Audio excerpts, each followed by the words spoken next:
Mesdames, Messieurs, bonsoir et bienvenue sur Challenge. Je vous propose de faire ce soir un point sur nos finances publiques après les récentes déclarations du Premier ministre qui indique que nous devrions, en termes de réserve de change, finir l'année autour de 85 milliards de dollars. Alors pour en parler, j'invite un analyste financier qui dirige le cabinet RMGC, M. Souheil Meddah. A tout de suite.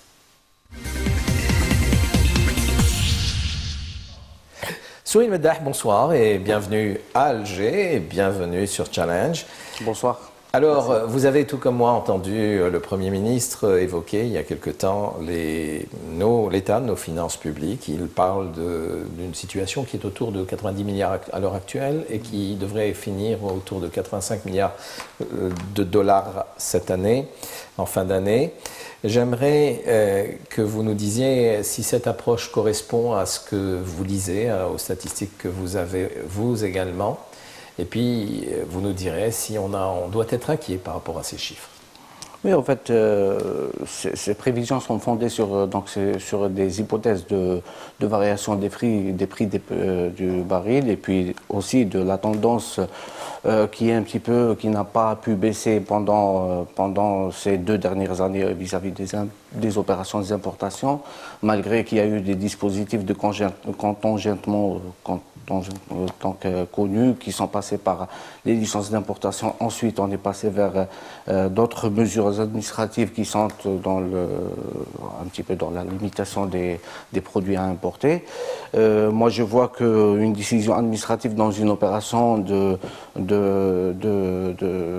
commerce extérieur ne fait que un petit peu de compliquer les choses.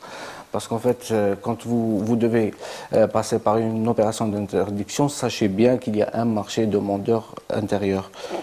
Et ce marché-là demande ces produits parce qu'il y a eu les habitudes, il y a eu la compétitivité, etc. par rapport à un marché donné. Et puis même le niveau de consommation des revenus des individus. Ce qui a fait que, parallèlement, les tentations de surfacturation passent par un autre canal. Les tentations de sous-facturation des produits qui seront imposables à une taxation douanière ou bien un droit de douane bien précis sont possibles.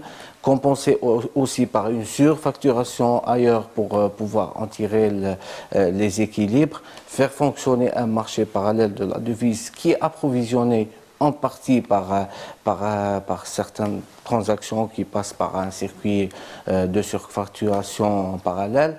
Donc, ce qui fait que, grosso modo, on n'a pas pu maîtriser ces tendances-là. Donc, en matière de visibilité, on ne peut pas, sauf à travers le contingentement ou bien les dispositions des droits de douane entre 60 à 200%, qui est quand même exagéré, 200%, sont possibles pour pouvoir un petit peu jouer sur l'aspect de compétitivité, mais ça ne va pas très bien parce ça va pas très bien avancer parce qu'il faut pas oublier que il y a d'abord dans les postes des importations, nous avons le poste alimentaire, tout ce qui est donc lié à une consommation nationale des individus qui eux-mêmes sont, donc il y a un marché. Donc, tant qu'on a un système de subvention, parce que ça va très loin par rapport les opérations d'importation, obéissent à un marché intérieur et s'approvisionnent à partir d'un marché extérieur.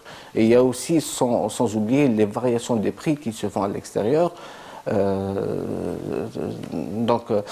que je voulais dire que les postes d'alimentation, par exemple, ne vont pas vraiment bouger parce qu'il y a quand même une demande intérieure. Nous avons d'autres postes d'équipement qui sont liés à une dépense publique en équipement qui est prévu pour cette année à 4 000 milliards de dinars, donc qui est très important. Non, en dépenses globales, 4 000 milliards de dinars en dépenses globales. Ça, si on parle des AP en augmentation par rapport à l'année dernière. Oui, bien sûr, en augmentation, parce qu'il a augmenté lors de la loi de finances 2018, c'était un petit peu pour D'ailleurs, il le fallait pour être très objectif, il fallait faire ça parce qu'on sait très bien que notre seul moteur de croissance qui est très performant pour nous et le plus efficace pour le moment, c'est la dépense publique. Donc il fallait avancer dans ce sens, ce qui fait que parallèlement et d'une façon collatérale, ça fait bouger aussi les importations en matière d'équipement et en matière de services. Vous savez, la Sonatrach consomme beaucoup en matière de services, notamment pour les bureaux d'études, les sociétés d'études liées au forage, aux explorations et tout ça. Donc, en matière d'importation, il y avait eu les théories de descendre, ou bien les hypothèses de faire descendre les importations à 30 milliards de dollars. C'est vrai, quand même pas réalisable vis-à-vis de ça. On ne peut pas faire réduire une tendance au tiers, à 30%. Donc c'était pas possible. Donc c'est, en grosso modo, oui, c'est une logique probable. On connaît très bien M. Ouhiya, c'est quelqu'un qui est très prudent. Il est beaucoup plus pragmatique par rapport à ses déclarations, mais je pense que la tendance haussière du pétrole ne va pas régler l'affaire, ou du moins pour cette année. Malgré que hier on était à 77 dollars, mais... Donc si elle ne va pas régler cette tendance haussière, les choses pour cette année, il va falloir compenser ça. De quelle manière? Alors pour compenser... nous avons la réserve de change, ce qui est une épargne qui va compenser.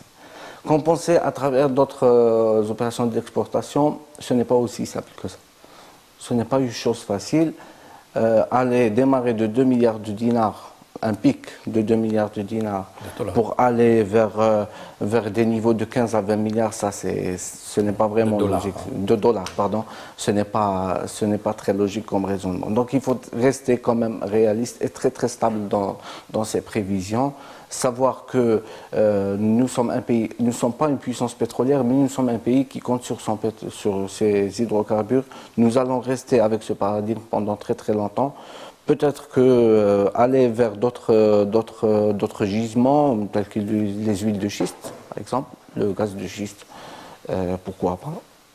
La technologie avance. On dit que ça, c'est une démarche qui va prendre du temps, normalement. Oui, bien sûr, ça va prendre beaucoup de temps, mais vous savez, dans l'économie internationale, surtout en matière de commerce international, il faut toujours anticiper les choses, savoir déjà vers où on va. L'histoire de la diversification, elle existe, elle se pose depuis plus de 40-45 ans, donc on est toujours au même rythme, même on a eu une régression par rapport au compartiment, mais je pense qu'en matière d'anticipation, il faut toujours anticiper sur le potentiel, y compris le gaz de schiste, parce que nous avons un potentiel très important. Ça, je le dis entre parenthèses, parce que moi, je suis beaucoup plus favorable pour une diversification énergétique, une diversification de nos potentiels. Plutôt que de toucher au schiste. Non, une diversification, oui, énergétique en matière d'exportation, mais dans des règles bien sûr très précises en matière de procédures d'environnement, etc. À titre personnel, justement, sur le schiste, quel est votre avis là-dessus? Vous avez vu qu'il y a un débat là-dessus. Oui, enfin, il y a aussi les spécialistes qui ont un petit peu tranché dans l'histoire. Moi, je le vois sur la partie analyse, partie économique. Pour moi, vous savez que nous avons investi pendant des années sur un secteur énergétique, malgré que, entre parenthèses, on n'est pas une puissance mondiale. Ça veut dire que en matière de potentialité d'exportation, on a 4-5 lions en Europe, avec 2 tuyaux qui passent par l'ouest et l'autre par l'est. Nous sommes, maintenant qu'il y a la diversification et l'émergence des marchés spot, Ça, c'est très important. Vous avez des gisements qui sont en train de se déclarer un peu partout dans le monde. Il y a l'Australie, il y a l'Égypte, il y a en Afrique équatoriale, il y a un peu partout. On a envie de dire heureusement qu'il y a les guerres. Heureusement, c'est oui, c'est un jeu de mots pour les économistes. On table souvent sur ça. D'ailleurs, le principe, c'est venu depuis la Deuxième Guerre mondiale pour savoir que la reconduction se fait toujours à travers les guerres, malheureusement. Mais je dirais que, ayant une société bien structurée comme la Sonatrach, elle peut toujours, on a toujours un potentiel de mettre sur place nos produits, mettre sur place un autre. Surtout que on sait très bien que les marchés spot sont en train d'évoluer, donc on est obligé d'aller vers les marchés spot. Il y a eu déjà sur la diversification énergétique. Bon, est-ce que ça peut aller vite? Parce qu'on a vu le schiste, ça va mettre beaucoup de temps. Oui. Et si les tendances du pétrole n'étaient pas aussi haussières que certains pourraient l'espérer, il va falloir trouver d'autres compensations. Et là, qu'est-ce qu'il nous reste? Il nous reste l'endettement extérieur, il nous reste la planche à billets. Et la planche à billets, on a commencé. Bon, pour la planche à billets, enfin, le financement non conventionnel, il concerne beaucoup plus la demande nationale, intérieure, et le financement national. Ça permet de délayer les choses. Oui, enfin, moi je vois que c'était beaucoup plus une nécessité qu'un choix. Parce qu'il fallait d'abord le problème il date d'il y a quelques années, quand on avait encore le fonds de régulation des recettes était encore activé depuis le début des années 2000. Alors en 2006, on passe vers une compensation directe pour le trésor public. C'est-à-dire le fonds de régulation est devenu un acteur enfin, c'était à travers des encaissements. Même le fonds de régulation, ce n'était pas une autre ressource, c'était la même ressource, mais divisée en deux. Ce qui a fait que nous avons un petit peu... notre démarche était fausse à l'époque.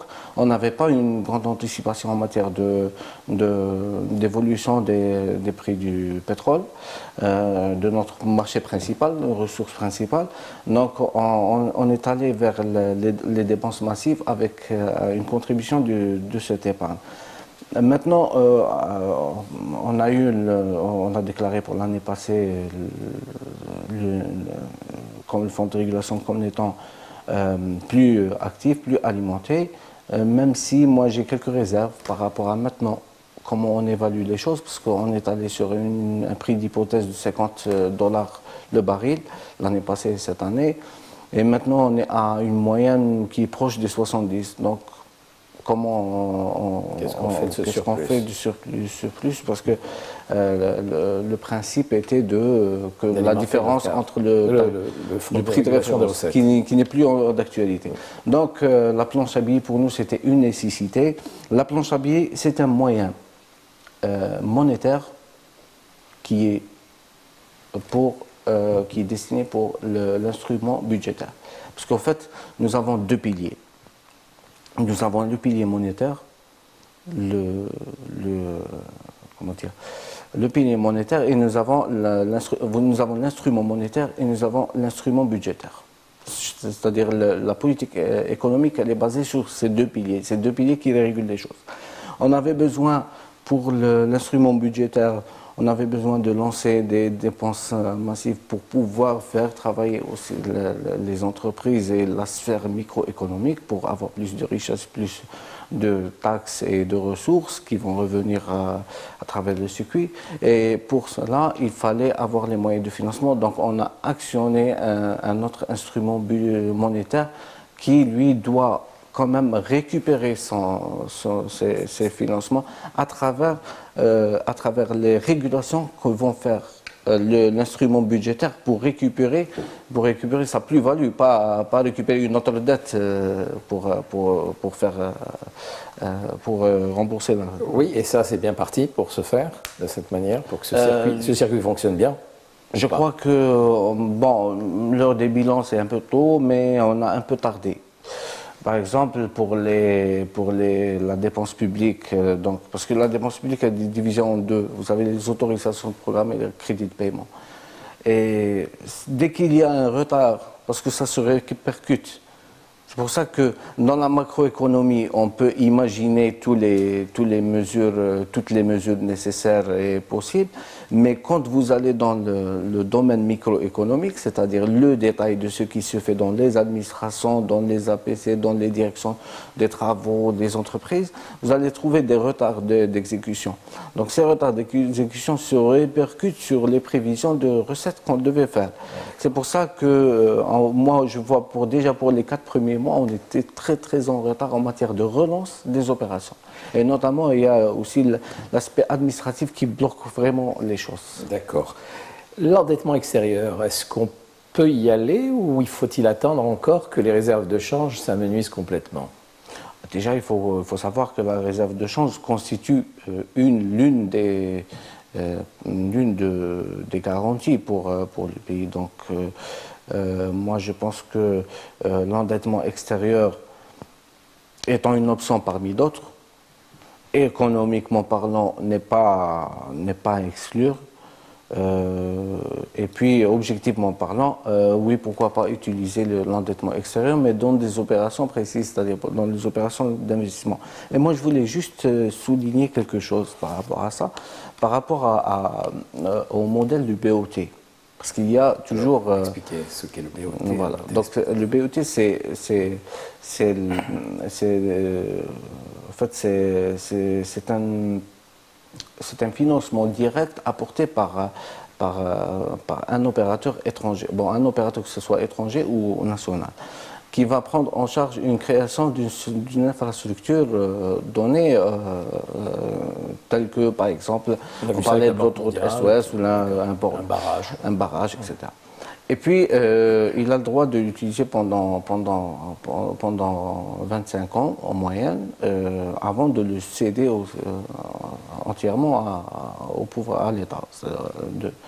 Le problème du BOT, c'est que le BOT doit compter sur des investisseurs nationaux, pas uniquement étrangers. Parce que si on apporte à travers des étrangers, le coût de la valeur, bon, il n'est pas directement très avantageux parce qu'il n'y aura pas d'engagement de nos finances extérieures à travers nos réserves de change. Mais au retour, c'est-à-dire à travers les transferts de bénéfices plus capital, ça va nous coûter encore plus cher si on reste dans le même paradigme. Et on voit depuis le début des années 2000, si on avait opté pour ça, on serait peut-être à moins que 85 millions de dollars pour la réserve de change prévisionnelle. Et donc, est-ce qu'on a déjà emprunté à l'extérieur ou pas, à l'heure qu'il est? Bon, nous avons l'emprunt de la BAD, la Banque africaine de développement, c'est le seul. C'est le seul. Parce que oui, les plus hautes autorités de l'État excluent toujours d'aller sur l'endettement extérieur à l'heure qu'il est. Oui, en fait, l'excluent toujours, mais c'est toujours les pouvoirs publics excluent toujours ça pour l'instant, mais ça peut se faire. Ça peut se faire à tout moment. À tout moment. Sur la planche à billets, est-ce qu'on a évoqué le chiffre récemment, la Banque d'Algérie l'a annoncé, 40 milliards de dollars, l'équivalent en dinars, ont été débités, enfin produits. Est-ce que ça risque de continuer?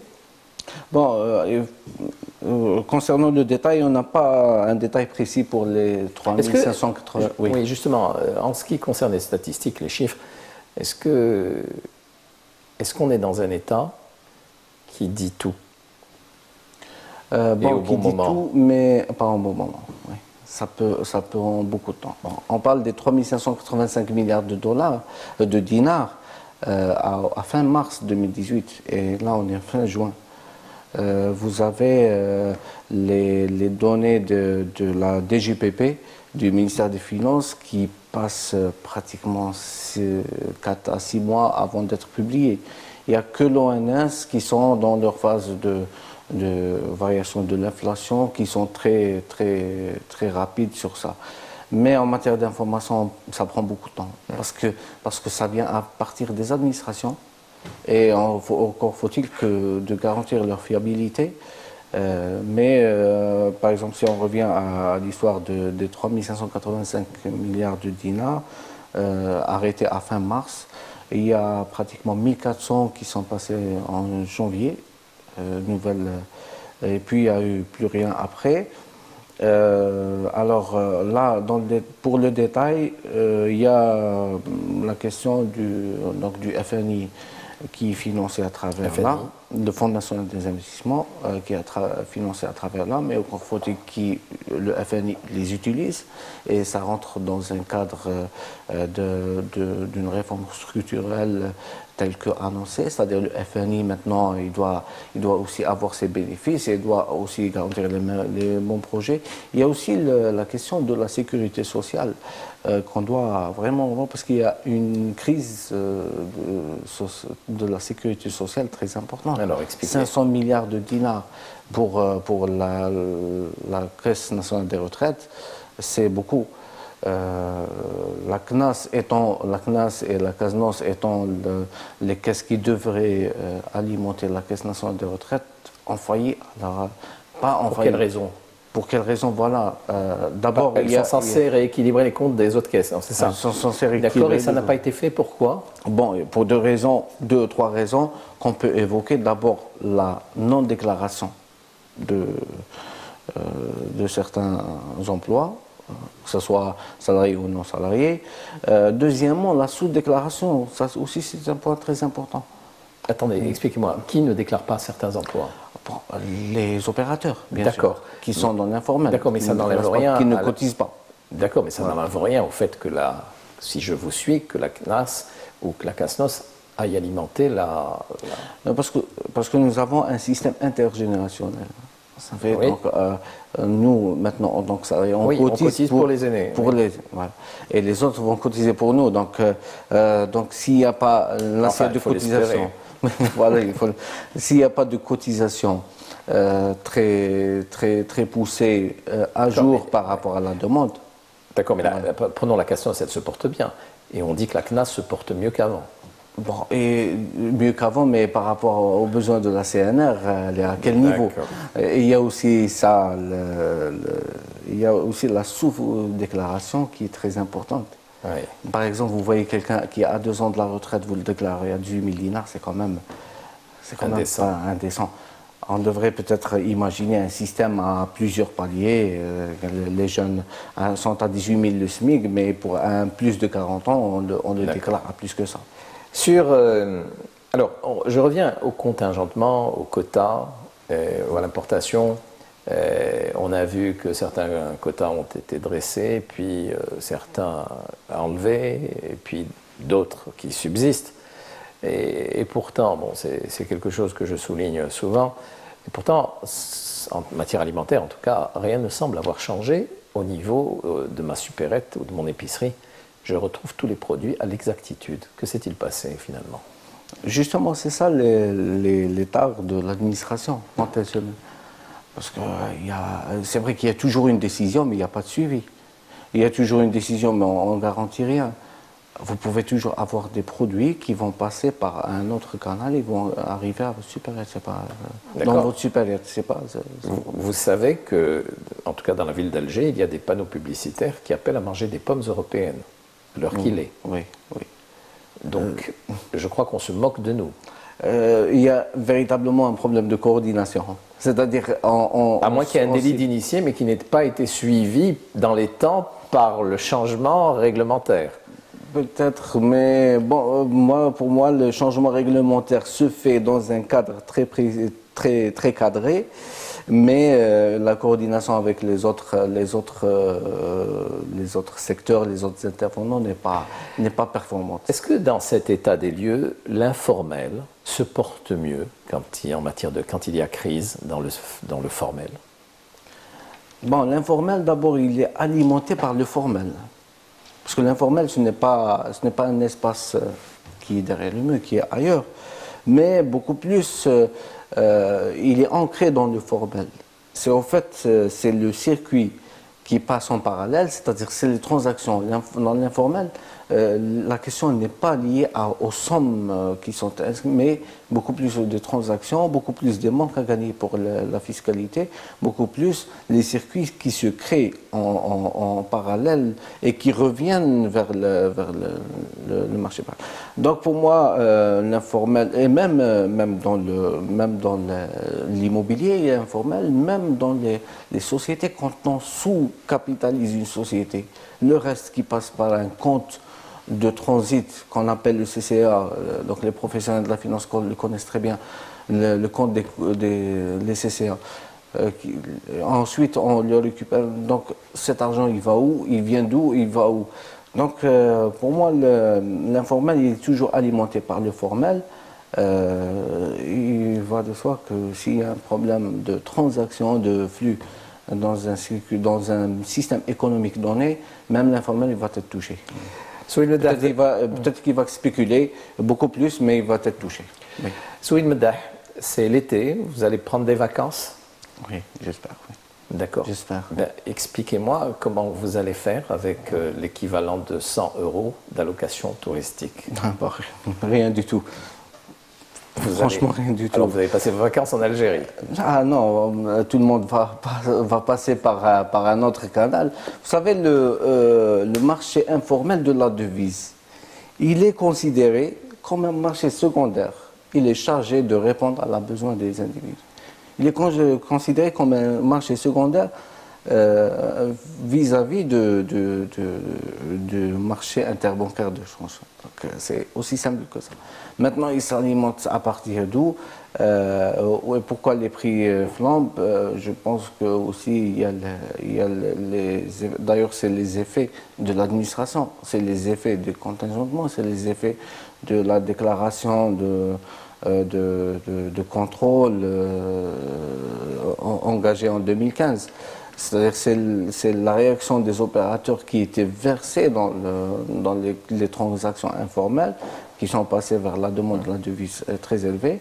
Et vous avez aussi les gens qui sous-déclarent leurs produits, ils payent la différence par voie de marché informel. Dites-moi, ce système, est-ce qu'il est unique au monde? Est-ce qu'il est spécifique? Bon, beaucoup de pays ont de l'informel, peut-être tous les pays au monde, mais nous, il a franchement une très grande part. Est-ce qu'on est très spécifique de ce point de vue?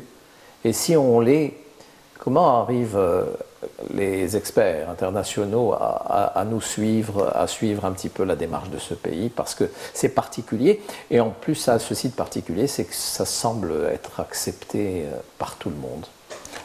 C'est-à-dire, si vous parlez du marché de la devise. Le marché de la devise. Oui. Bon, le marché de la devise, il faut savoir d'abord que le dinar en lui-même, il est surévalué. D'accord.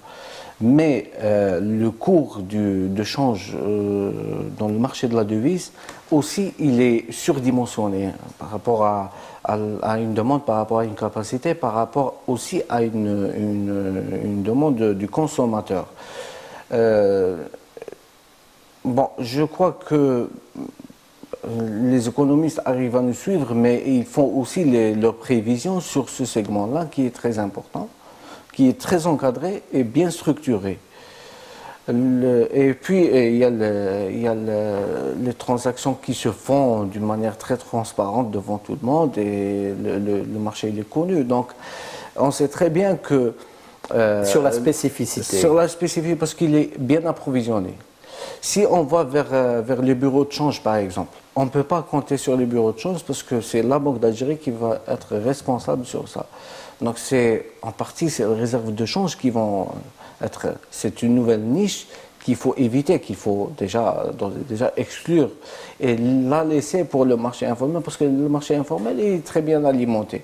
Maintenant, il reste de maîtriser les canaux d'alimentation, surtout en matière de surfacturation. Une fois qu'on maîtrise ça, on peut aller vers un libre-échange progressif, réglementé.